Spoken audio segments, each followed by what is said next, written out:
Before social media, before online masters, before weekend certifications. This is how we train. No shortcuts, no filters, no ego, just discipline. This footage you're watching is me many years ago, training the old school way. No fancy camera, no marketing, just repetition, structure, and correction. Back then, if your stance was wrong, you felt it. If your structure collapsed, you knew immediately. I have been training Wing Chun for over 50 years. I represent Yip Man Wing Chun since 1978. I've taught thousands of students worldwide, and I've seen the evolution and the dilution of this art. We didn't train for lights, we trained for structure. We trained for tendon strength. We trained for internal calm. We repeat Siu Lim Tao until your legs shake. You hold stance until your ego disappears. You learn discipline before you learn speed. Today, many people want power immediately, but real Wing Chun power comes from alignment, patience, and daily correction. Why old school matters?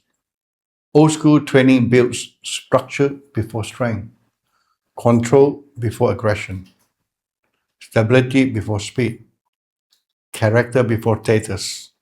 Without foundation, technique collapses under pressure. Old school training creates longevity.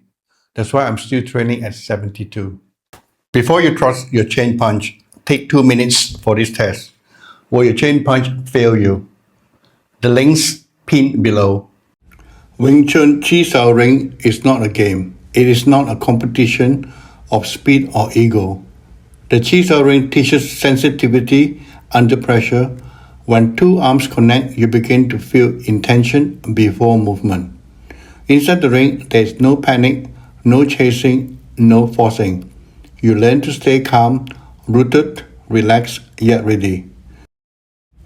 The butterfly knives are not just weapons, they are an extension of the body. In Wing Chun, the knives teach alignment, precision, and forward intent. Every cut follows structure, every step follows balance. The knives train commitment, no hesitation. Wing Chun sparring is not about winning rounds, it is about applying structure under pressure. No war swinging, no chasing power. We control the center line. We close the distance intelligently, we stay relaxed under chaos. Real sparring reveals truth. If your structure collapses, you feel it immediately. Wing Chun sparring is not sport fighting, it's survival with calmness. Wing Chun Chi Sau teaches you to feel, not to guess. In this class, ego stays outside, respect stays inside. This is my teaching. Chi is emergency energy. It trains recovery, focus, and explosive intent. When structure breaks, Chi. It is important when learning the forms to fully understand the meaning and application of the moves. We shall now break Siu Lim Tao down into individual sections in order to see exactly how the techniques are put to use.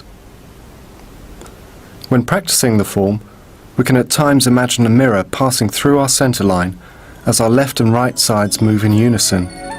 This is usually simply to coordinate the body and to prepare us for later more complicated techniques. So here in the form, both hands execute a low jab, but as Sifu Goh demonstrates, only one hand is used as a jab, leaving the other free to attack, or in this case defend with a Tan Sau. From the low jab, we rotate our hands into a back fist. Again, in practical application, only one hand is used. Notice Sifu Goh defends himself with a Pak Sau as he strikes with the initial jab. From the jab, he then moves straight into a back fist as one fluid motion. This is often misread as a two-handed technique. However, we simply use both hands during the form to improve body coordination and to become familiar with our center line. This is in fact a low block called Kang Sau, followed by a high block or Tan Sau. This is a basic Wing Chun straight punch. Notice that when Sifu Goh begins his punch, his fist comes from the center of his chest and his hand is slightly rotated, so the back of his hand faces his opponent. This allows him to generate more power from a shorter distance. After each punch in Siu Lim Tao, the practitioner rotates his wrist. This, apart from improving wrist strength and flexibility, is also a move. After much practice, this can be used to move your hand to the other side of your opponent's arm with ease. The consecutive punches, rather than being 5 individual straight punches, is used as a single and very effective technique. A barrage of attacks is very difficult to defend against, and as we see from this demonstration, a punch can also be a block. This section starts with a slow Tan Sau and then turns to a Fuk Sau block. This same hand then strikes, still in the Fuk Sau position. Here we see the side block, or Pak Sau.